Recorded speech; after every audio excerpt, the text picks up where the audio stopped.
অফিসে বসে কোনোভাবেই কাজে মন দিতে পারছে না সুহা। বারবার চোখের সামনে সকালের ছবিটা ভেসে উঠছে, আর ততবারই সব ঝাপসা হয়ে যাচ্ছে। ২-৩ ফোঁটা চোখের জল কাগজের ওপর পড়তেই নিজেকে সামলানোর জন্য ওয়াশরুমে চলে গেল সুহা। বিক্রম অনেক আগেই বুঝতে পেরেছে সুহার আজ কিছু একটা হয়েছে। অফিসে আসার পর থেকেই মেয়েটা মনমরা হয়ে আছে। ডিভোর্সের পরেও সুহা শান্তিতে নেই। তবে কি আজও সুহা অর্ণবকে ভুলতে পারেনি? আরও কিছুদিন যাক, তারপর বিক্রম নিজের মনের কথাগুলো বলবে সুহাকে। সুহা একবার রাজি হলেই সে সুহাকে একদম নিজের করে তুলবে। তখন আর কোনো বিষাদের জায়গা থাকবে না সুহার মনে। দুনিয়ার সব সুখ দিয়ে ভরিয়ে তুলবে সুহার জীবন। লাঞ্চ টাইমে সুহা আর থাকতে না পেরে নিজেই অর্ণবকে ফোন করল। অর্ণব ফোনটা ধরতেই ওই প্রান্ত থেকে সুহা চেঁচিয়ে বলল, এই তো কয়েক মাস হলো আমাদের ডিভোর্স হয়েছে, এই মধ্যেই মেয়ে পটিয়ে নিলি? তোর ক্যালি আছে বস। তা এই মেয়েও কি তোর আঁকা ছবি দেখে প্রেমে পড়ে গেল নাকি? অর্ণব শান্ত গলায় বলল, দুপুরে কিছু খেয়েছিস? না খেয়ে থাকলে আগে খেয়ে নে, তারপর ফোন করিস। সুহা দুপুরে খায়নি, গলা দিয়ে ওর খাবার নামবে না। ওকে আগে জানতে হবে মেয়েটা কে ছিল। তাই মিথ্যে বলল সুহা, হ্যাঁ খেয়েছি, এবার বল মেয়েটা কে, কোথায় বাড়ি, পরিচয় কিভাবে? অর্ণব ঠোঁটে সামান্য হাসি নিয়ে বলল, এখনও তাহলে ভুলতে পারিসনি আমাকে? যাই হোক, মেয়েটাকে আমিও আগে চিনতাম না, আজই পরিচয় হলো। আমি তো একাই কফি খেতে গিয়েছিলাম, মেয়েটা আগে থেকেই ওর বন্ধুদের সাথে গিয়েছিল ওখানে। আমার আঁকা ছবি ওর ভালো লাগে, তাই আলাপ করার জন্যই আমার টেবিলের কাছে এসে দাঁড়িয়েছিল। আমি সৌজন্যতার খাতিরে আমার পাশের চেয়ারে বসতে বলেছিলাম। সুহা সব শুনে একটু শান্তি পেল। অর্ণব আবারও বলল, আর কোনো প্রশ্ন না থাকলে এবার অন্তত খেয়ে নে। সুহা এবার একটু আমতা আমতা করে বলল, দেখ অর্ণব, আমরা এখন স্বামী স্ত্রী নই সেটা ঠিক, কিন্তু এখনও বন্ধু আমরা, তাই তোর কোনো প্রয়োজন হলে আমাকে জানাস। শেষের কথাগুলো সুহা কি বোঝাতে চেয়েছিল তা অর্ণব ভালো করেই জানে। 7 বছরের প্রেম আর 2 বছরের সংসার জীবনে সুহাকে কোনোদিনই স্বাচ্ছন্দ্যে রাখতে পারেনি অর্ণব। তবুও কি সুন্দর করে সংসারটা গুছিয়ে নিয়েছিল সুহা। ভালোই ছিল দুজনে। সুহার চাকরি করার উপার্জন আর অর্ণবের আঁকাআঁকি করে ভালোই কেটে যাচ্ছিল। তবুও একটা ঝড় এসে সুখের সংসারটা তছনছ করে দিল। সুহা বেশি উপার্জন করত বলে অর্ণব তা নিয়ে কোনোদিন হিংসে করেনি। সুন্দরভাবে সবটা গুছিয়ে নিয়েছিল দুজনে। হাতে হাতে দুজনে একসাথে সংসারের কাজ করত। ছোট্ট সংসারে ঈশ্বর যেন সমস্ত সুখ ঢেলে দিয়েছিলেন। সুহা একটু অভিমানী, সেটা কলেজ লাইফ থেকে দেখে এসেছে অর্ণব। কোনো কারণে সুহার অভিমান হলে অর্ণব তার অভিমান না ভাঙিয়ে ক্যানভাসে সুহার অভিমানকে ফুটিয়ে তুলত রং তুলিতে। তাতে নিজের অনুভূতির কথা 2-4 লাইনে লিখে সুহাকে দেখাত। সুহার চোখ ছলছল করে উঠলে অর্ণব বুকের মধ্যে জড়িয়ে ধরত সুহাসিনীকে। অর্ণব তখন আদুরে গলায় বলত, আর একটু অভিমান কমালে ক্ষতি কি প্রিয়তমা? আমি চিরকাল এই বুকে তোমায় আগলে রাখব। কিছুক্ষণ পর সম্বিত ফিরল অর্ণবের। সে যে কথা দিয়েছিল সুহাকে সারা জীবন আগলে রাখবে, অথচ ডিভোর্স পেপারে কি সহজে সই করে দিয়েছিল। একটা কাগজে লেখা সই এতদিনের সম্পর্ককে শেষ করে দিতে পারে, আবার একটা কাগজে আঁকা ছবি সব ফুটিয়ে তুলতে পারে। আবার এক মন দিয়ে ছবি আঁকতে শুরু করল অর্ণব। বিচ্ছেদের পর আবার নতুন করে সব যেন শুরু হয়েছে। সমাজে তার আঁকার জন্য নামও হয়েছে। এখন আর কাজের অভাব নেই। সারাক্ষণ কাজে ডুবে থাকতে চায় অর্ণব, যাতে সুহার অভাববোধ তাকে ঘিরে না ধরে। তবুও এই 2 কামরার ফ্ল্যাটে চারিদিকে শুধু সুহার ঘ্রাণ। কিছু জিনিস অর্ণব রেখে দিয়েছে নিজের কাছে। সুহার পায়ের নুপুর, কানের দুল, ভেঙে যাওয়া কাঁচের চুড়ি। এখন শুধু তাদের সাথেই অর্ণবের সংসার। সাথে আছে রং, তুলি, ক্যানভাস। বিক্রম ডেকে পাঠাল সুহাকে নিজের কেবিনে। সুহা দরজা নক করে বলল, may I come in sir? হ্যাঁ, সুহাসিনী, ভেতরে এসো। বিক্রমের মুখে সুহাসিনী নামটা শুনে সুহা একটু চমকে গিয়েছিল। অর্ণব রোজ আদর করার সময় এই নামে ডাকত। চোখের সামনে কত ছবি ভেসে উঠল, কত সুন্দর মুহূর্ত কাটিয়েছে দুজনে। কি হল, বসো। বিক্রমের ডাকে হুঁশ ফিরল সুহার। নিজেকে সামলে নিয়ে বলল, কি জন্য আমাকে ডেকেছেন স্যার? বিক্রম মুখে হাসি নিয়ে বলল, বলার তো অনেক কিছুই আছে। আপাতত মিস্টার বসুর ফাইলটা তৈরি হয়ে গেলে আমার কাছে দিয়ে যাও। সকাল থেকেই একটু তোমাকে রা দেখছি, কিছু কি হয়েছে? মুখের সামনের চুলগুলো সরিয়ে বিক্রমের দিকে না তাকিয়েই সুহা বলল, না স্যার, কিছু হয়নি তো। বিক্রম খুব ভালোভাবেই বোঝে সুহাকে। সুহা যে মিথ্যে বলছে তা সে ভালো করেই জানে। কয়েক সেকেন্ড চুপ থাকার পর বিক্রম আবার বলল, তোমার যদি কোনো কাজ না থেকে থাকলে অফিসের শেষে আমরা কি একবার কফি শপে যেতে পারি? বিক্রমকে না বলতে পারবে না সুহা। তার অনেক উপকারের ভার সুহার ওপর রয়েছে। বিক্রমের জন্যই সুহা ডিভোর্সের মতো সিদ্ধান্ত নিতে পেরেছে। সুহা রাজি হয় কফি শপে যাওয়ার জন্য। মনের অনিচ্ছা সত্ত্বেও কোনো কাজ করলে তা মুখ দেখেই বুঝতে পারা যায়। সুহার মুখে তার স্পষ্ট ছাপ দেখতে পারছে বিক্রম। তবে সবথেকে বেশি সুহাকে ক্লান্ত লাগছে। গত রাতেও রাত 2টোর সময় অনলাইন দেখতে পেয়েছিল বিক্রম। ঠিকমতো বোধহয় ঘুম হচ্ছে না সুহার। এতদিনের সম্পর্ক ভুলে যাওয়া সহজ নয়, তবে একটা সময় পর সুহারও নিজের জীবনটা গুছিয়ে নিতে ইচ্ছে করবে। কিছুক্ষণ চুপ থাকার পর সুহা হঠাৎ বলে উঠল, আপনি তো আমার অনেক হেল্প করেছেন, আর একটা হেল্প করতে পারবেন? আমার ইচ্ছা আমি অনাথ আশ্রম থেকে একটা বাচ্চা অ্যাডপ্ট করব। এই ব্যাপারে যদি একটু হেল্প করেন। বিক্রম হাসি মুখে বলল, আমাকে অনুরোধ নয়, আদেশ দিও। তোমার সব কথা শুনতে আমি রাজি। সুহার ঠোঁটের কোণে হালকা হাসির রেখা দেখা দিল, আর এই হাসিতে কোনো ভেজাল নেই, সেটা বিক্রম দেখেই বুঝতে পারল। দরজা খুলেই সুহার মা জিজ্ঞেস করল, কিরে, এত দেরি হলো? ফোন করছি ফোনটাও ধরিসনি কেন? জুতো খুলতে খুলতে সুহা বলল, অফিসের শেষে কফি খেতে গিয়েছিলাম বিক্রম স্যারের সাথে, আর ফোনটা সাইলেন্ট ছিল বলে বুঝতে পারিনি। অন্য সময় হলে সুহার মা এই নিয়ে আরও অনেক কিছু বলতেন, কিন্তু যেই উনি শুনলেন যে সুহা বিক্রমের সাথে কফি খেতে গিয়েছিল, তাতেই উনি খুশি হলেন। এমনিতেও বিক্রমকে তার ভারী পছন্দ, কারণ বিক্রমের মতো ছেলে হয় না। সুহা যাতে অর্ণবকে ভুলে নতুন করে বিক্রমের সাথে জীবন শুরু করে, তার চেষ্টাই করছেন উনি। সুহা, আমি ভিতরে আসব? বাবার গলা পেয়ে সুহা বলল, হ্যাঁ বাবা, এসো। সুহা তখন ল্যাপটপে কাজ নিয়ে বসেছিল। সব কাজ সরিয়ে রেখে সুহা তার বাবার কাছে এসে বসল। এই একটা মানুষের সাথে সুহা কথা বললে তার মন ভালো হয়ে যায়। সুহার বাবা বললেন, শুনলাম আজ বিক্রমের সাথে কফি খেতে গিয়েছিলি, ভালো করেছিস। মাঝে মধ্যে বন্ধুবান্ধবীদের সাথেও সময় কাটাও, দেখবি মন ভালো হয়ে যাবে। সুহা হাসি মুখে বলল, সেই চেষ্টাই তো করি বাবা। সুহার বাবা সুহার মাথায় হাত বুলিয়ে বললেন, শুধু একটা কথা মাথায় রাখিস মা, আমরা যা দেখি তা সবসময় সত্যি হয় না, তাই আবেগে পড়ে কোনো সিদ্ধান্ত না নেওয়া ভালো। সময় আছে, তাই ভালো করে জেনে বুঝে পা ফেলা উচিত। সুহা ভালো করেই জানে তার বাবা বিক্রমের ব্যাপারে কথাটা বললেন। সুহা আবার বলল, ভয় নেই বাবা, আমি একই ভুল বারবার করব না। তবে এটাও ঠিক, আমি অর্ণবকে এখনও ভুলতে পারিনি, তাই হয়তো বিক্রম স্যার কোনোভাবেই আমার মনে এখনও কোনো জায়গা বানাতে পারেনি। আমি বিক্রম স্যারকে খুব রেসপেক্ট করি, উনি আমার খারাপ সময়ে পাশে থেকেছেন।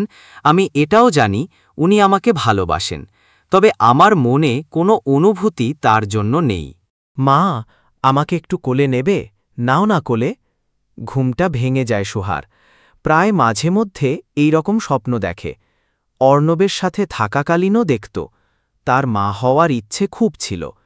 অর্ণবকে সবসময় বলতো, দেখিস আমাদের একটা মেয়ে হবে। অর্ণব তখন ভালোবেসে বুকে জড়িয়ে নিয়ে বলতো, হবে তো। সুহা কোনোদিন কনসিভ করতে পারেনি। বারবার সব আশা বিফলে গেছে। তাই বাধ্য হয়েই দুজনে ডাক্তারের পরামর্শ নিতে গিয়েছিল। সেখানেই দুজনেরই পরীক্ষা হয়েছিল। সেদিন খুব অপেক্ষায় ছিল সুহা। অর্ণব রিপোর্টগুলো এনে বলেছিল, আমার মধ্যে অনেক খামতি আছে, আমি বাচ্চার বাবা হতে পারব না। তুই কোনো দিন মা ডাক শুনতে পাবি না আমার জন্য। কান্নায় ভেঙে পড়েছিল অর্ণব। সুহা সেদিন পাথরের মতো দাঁড়িয়েছিল এক কোণায়। তার ঠিক কয়েক মাস পরেই ডিভোর্সের সিদ্ধান্ত নেয় সুহা। সুহা মাঝে মধ্যে ভাবে এই কারণেই কি সুহা ডিভোর্স চেয়েছিল, কিন্তু সবকিছু জানার পর তো সুহা আরও বেশি করে ভালোবেসে বেঁধে রেখেছিল অর্ণবকে। আধুনিক চিকিৎসায় কিভাবে তারা মা বাবা হতে পারবে সেই পরামর্শ নেওয়ার কথা ভাবছিল সুহা, কিন্তু ডাক্তারের কাছে অর্ণব আর যেতে চাইত না। অর্ণবের এই খামখেয়ালি জীবনযাপন সুহার ভালো লাগছিল না। আগে তাও সব মানিয়ে নিত, কিন্তু শেষ কয়েক মাস হাঁপিয়ে উঠেছিল সুহা।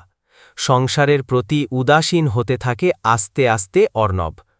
অর্ণব বলতো, জানিস সুহা, শিল্পী মানুষেরা প্রেম ভালো জানে, কিন্তু সংসারে তারা বড্ড কাঁচা। সুহা ভেবেছিল কদিন দূরে থাকলে অর্ণব হয়তো একটু পরিবর্তন হবে, কিন্তু তা হয়নি। তাই ভয় দেখানোর জন্য সুহা যেদিন ডিভোর্সের কথা বলেছিল, অর্ণব সহজেই রাজি হয়ে গিয়েছিল। অনেক দিন ধরে চেষ্টা করার পর অবশেষে কাজটা পেয়ে গেল অর্ণব। মনের মতো কাজ পেয়ে বড্ড খুশি সে আজ। কাজের সাথে সাথে অনেক কিছু শিখতে পারবে আঁকাআঁকি নিয়ে। এত বড় বড় শিল্পীদের সাথে কাজ করার কথা শুধু সে স্বপ্নেই দেখেছে। ভালো স্যালারিও পাওয়া যাবে। সুহা শুনলে ভীষণ খুশি হবে। ফোনটা বের করে অর্ণব সুহাকে ফোন করতে গেল, কিন্তু হঠাৎই তার মনে হলো সুহার আগে খবরটা অন্য একজনকে আগে দেওয়া দরকার। সুহার থেকেও বেশি খুশি হবেন তিনি। হ্যাঁ অর্ণব, বলো, অনেক দিন ফোন করনি, আজ বুড়োটাকে মনে পড়ল তাহলে? সুহার বাবার শান্তভাবে এই বলা কথাগুলো অর্ণবের হৃদয়ে যেন শীতল বাতাস বয়ে গেল। অর্ণব খুব আস্তে আস্তে বলল, ভালো আছেন আঙ্কেল? শরীর ঠিক আছে তো? সুহার বাবা একটু অভিমান করেই বললেন, কি করে আর ভালো থাকি বলো, এই বয়সে কোথায় ভাবলাম একটু শান্তিতে জীবনযাপন করব। তা নয়, তোমাদের এই অশান্তি দেখে দেখে এখন আর বাঁচতে ইচ্ছে করে না। অর্ণব সুহার বাবাকে থামিয়ে দিয়ে বলল, এই সব কি বলছেন আঙ্কেল? শরীর ঠিক আছে তো? সুহার বাবা একটু অভিমান করেই বললেন, কি করে আর ভালো থাকি বলো, এই বয়সে কোথায় ভাবলাম একটু শান্তিতে জীবনযাপন করব। তা নয়, তোমাদের এই অশান্তি দেখে দেখে এখন আর বাঁচতে ইচ্ছে করে না। অর্ণব সুহার বাবাকে থামিয়ে দিয়ে বলল, এই সব কি বলছেন আঙ্কেল? এই রকম কথা বলবেন না প্লিজ, আমার নিজের বলতে কেউ নেই। তাই তো আজ সুখবরটা দেওয়ার জন্য সবার আগে আপনাকেই ফোনটা করলাম। আঙ্কেল, আমি চাকরিটা পেয়ে গেছি। এতদিন পর আমি মনের মতো কাজ পেলাম। সুহার বাবা ভীষণ খুশি হয়, তারপর বলেন, এখনই সুহাকে জানানোর কোনো প্রয়োজন নেই। এবার যা করার আমি করব। আমার শুধু কয়েকটা প্রশ্নের উত্তর দাও। তোমাদের ডিভোর্সের আগে সুহার মা আর বিক্রম তোমার সাথে দেখা করতে গিয়েছিল তোমার আর সুহার সম্পর্কটা ঠিক করার জন্য। সেদিন কি কি তোমাদের কথা হয়েছে আমাকে বলো। যদি সত্যি না বলো তাহলে জানব তুমি কোনোদিন আমাকে তোমার কাছের মানুষ বলে ভাবনি। অর্ণব আর চুপ করে থাকে না, সে সব জানায়। এতদিন বুকের মধ্যে চেপে রাখা পাথরটা আজ নামাতে পেরে বড্ড হালকা লাগছে অর্ণবের। সুহার বাবা ব্যালকনিতে বসে বাইরের জগৎটাকে দেখতে থাকেন। শহরের মানুষগুলো দিন দিন কেমন যান্ত্রিক হয়ে যাচ্ছে। ভালোবাসা নেই, অনুভূতি নেই, শুধু হিংসা আর ভালো থাকার লড়াই। সুহার মা চা দিতে এসে বলল, ডিনারে কি খাবে? সুহা আজ বিক্রমের সাথে ডিনার করে ফিরবে, তুমি আর আমিই খেতে। সুহার বাবা সুহার মায়ের হাতটা ধরে পাশে বসিয়ে বললেন, তুমি সুহাকে খুব ভালোবাসো, তাই না? সুহার মা অবাক হয়ে বললেন, এতে বলার কি আছে? সুহার বাবা এবার সুহার মায়ের চোখের দিকে তাকিয়ে বললেন, মেয়ের ভালোবাসায় অন্ধ হয়ে কোনটা ঠিক আর কোনটা ভুল সেটাই বুঝতে পারোনি। সুহার মা কিছু বলতে যাবেন, ঠিক তখনই সুহার বাবা উত্তেজিত হয়ে বললেন, শুধু টাকা পেলেই ভালো থাকা যায় না। তুমি আর বিক্রম যে নোংরা খালাটা খেলেছ সেটা যদি সুহা জানতে পারে তাহলে কি তুমি তোমার মেয়ের সামনে চোখে চোখ রেখে দাঁড়াতে পারবে তো? সুহার মা চুপ করে থাকেন। সেদিন সুহার মা আর বিক্রম সুহাকে বলেছিল অর্ণবের সাথে দেখা করে তারা সম্পর্কটা ঠিক করে দেবে তাদের, আবার আগের মতো। কিন্তু অর্ণবের সাথে দেখা করে সুহার মা আর বিক্রম তাকে ভীষণ অপমান করে, বারবার বুঝিয়ে দেয় সে কোনোভাবেই সুহার যোগ্য নয়।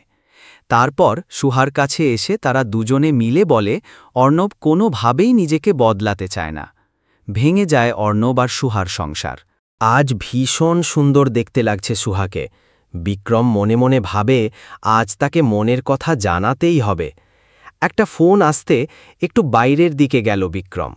সুহার এইসব একদম ভালো লাগছে না। মায়ের জন্য তাকে এখানে আসতে হয়েছে। মা যেন দিন দিন কেমন নাছোড়বান্দা হয়ে যাচ্ছে। সুহা কি করে বোঝাবে মাকে যে সে বিক্রমকে ভালোবাসতে পারবে না? সংসার তো অনেক দূরের কথা। অর্ণবের সাথে একটা কাগজে সই করে সমাজের চোখে সংসারটা ভেঙে গেলেও আজও কোথাও না কোথাও একটা না হওয়া সংসার করছে দুজনে। একসাথে না থাকলেও দুজন দুজনকে ভুলতে পারছে কই। আরে সুহাসিনী, কেমন আছো? সুহা তাকিয়ে দেখে ডক্টর নায়েক তার সামনে দাঁড়িয়ে। এই ডক্টরের কাছেই তো সুহা আর অর্ণব গিয়েছিল। সুহা হাসি মুখে বলে, ভালো আছি। ডক্টর নায়েক আবারও বলেন, এতদিন পর তোমাকে দেখে ভীষণ ভালো লাগছে। অর্ণব সেদিন রিপোর্টগুলো জানার পর বলেছিল তোমাকে সারা জীবন আগলে রাখবে। নাইবা বাচ্চা হলো, দত্তক তো নেওয়া যাবে। আসলে সুহা, তোমার জরায়ুতে এমন কিছু সমস্যা আছে যার জন্য তোমার কনসিভ করা অসম্ভব। এইসব কি শুনছে সুহা? তবে যে অর্ণব বলেছিল সব সমস্যা নাকি অর্ণবের, অর্ণব মিথ্যে বলেছিল। ঠিক সেই সময় সুহার বাবা সুহাকে ফোনে সুহার মা আর বিক্রমের ব্যাপারে সব জানায়। সুহার প্রচণ্ড রাগ হয়। মা আর বিক্রম মিলে এতটা ক্ষতি করতে পারল সুহার? সুহা বাইরের দিকে তাকিয়ে দেখল বিক্রম তখনও ফোনে ব্যস্ত, আর কোনো কিছু না ভেবে পিছনের দরজা দিয়ে বেরিয়ে গেল। অর্ণবকে ফোন করে দেখা করতে বলার পর ফোনটা অফ করে দিল সুহা। অপেক্ষা করে বসে আছে সুহা অর্ণবের জন্য। রোজ সন্ধেবেলা ঠিক এইভাবে অর্ণব অপেক্ষা করত সুহার জন্য। মনে হচ্ছে সময়টা যেন এখন থমকে গেছে। রাগ হচ্ছে ভীষণ তার, কিন্তু রাগটা সবথেকে বেশি হচ্ছে অর্ণব আর নিজের প্রতি। তাদের সম্পর্কটা কি এতই ঠুনকো ছিল? কিছুক্ষণের মধ্যেই অর্ণব এসে হাজির হল। সুহার চোখে মুখে রাগের ছাপ স্পষ্ট। কিছু একটা হয়েছে সেটা বুঝতে পেরেছে অর্ণব, তাই কিছুটা কৌতুক করে আকাশের দিকে তাকিয়ে বলল, ওফ, কত কষ্ট করে একটা মেয়ে পটিয়েছিলাম। আজ ফার্স্ট ডেট ছিল তার সাথে। ভাবলাম ডিভোর্সের পর একটু শান্তি পাব, তার কপালে নেই মনে হচ্ছে। সুহা মনের ভেতরে ওঠা ঝড়কে বুঝতে না দিয়ে শান্ত গলায় বলল, একটু একসাথে পাশাপাশি হাঁটবি দুজনে? এই দিকের রাস্তাটা বেশ নিস্তব্ধ আজ। অনেকদিন পর সুহা আর অর্ণব পাশাপাশি হাঁটছে। দুজনের কত কি বলার আছে, তাও তারা চুপ। সুহা নিজে থেকেই বলল, আমরা চাঁদকে বেশি প্রাধান্য দিই, কিন্তু অমাবস্যাতে সে উধাও হয়ে যায়। অথচ ধ্রুবতারা যে সবসময় সাথে থাকে তাকেই আমরা ভুলে যাই। অর্ণব কিছুটা অবাক হয়ে বলল, এইসব কথার মানে কি? সুহা অর্ণবের হাতটা ধরে দাঁড়িয়ে গেল। তারপর কান্না ভেজা গলাতে বলল, তোকে এতটা মহান হতে কে বলেছে? আমার অনেক খামতি, তবুও এত ভালোবাসিস কেন আমায়? বাচ্চা না হওয়ার সমস্যা আমার, তোকে বোঝার ক্ষমতাও নেই আমার, তবুও কেন তুই আমাকে ভালো? শেষের দিকে কথাগুলো বলার আগেই অর্ণব সুহাকে জড়িয়ে ধরল। ঠিক কতক্ষণ এইভাবে জড়িয়ে ধরেছিল সুহা জানে না, তবে তার মনে হচ্ছিল বিচ্ছেদের আগে যদি সুহা একবার এইভাবে অর্ণবকে জড়িয়ে ধরত তাহলে এতদিন ধরে এতটা কষ্ট পেতে হতো না। রাস্তার বাকি অংশ হাঁটতে হাঁটতে তারা আবার পুরনো সংসারকে নতুনভাবে শুরু করে নিয়েছিল। যা কিছুই হোক না কেন, এবার আর একে অপরের হাত কিছুতেই ছাড়া যাবে না। প্রিয় বন্ধুরা, এতক্ষণ সাথে থেকে গল্পটা শোনার জন্য অশেষ ধন্যবাদ। গল্পটা আপনাদের কেমন লাগলো? ভালো লাগলে একটা লাইক, কমেন্ট ও শেয়ার করে দেবেন। আর পরবর্তীতে এরকম আরও নতুন নতুন গল্প শুনতে চাইলে আমার চ্যানেলটি সাবস্ক্রাইব করে সাথে থাকুন। ভালো থাকবেন সবাই। ধন্যবাদ।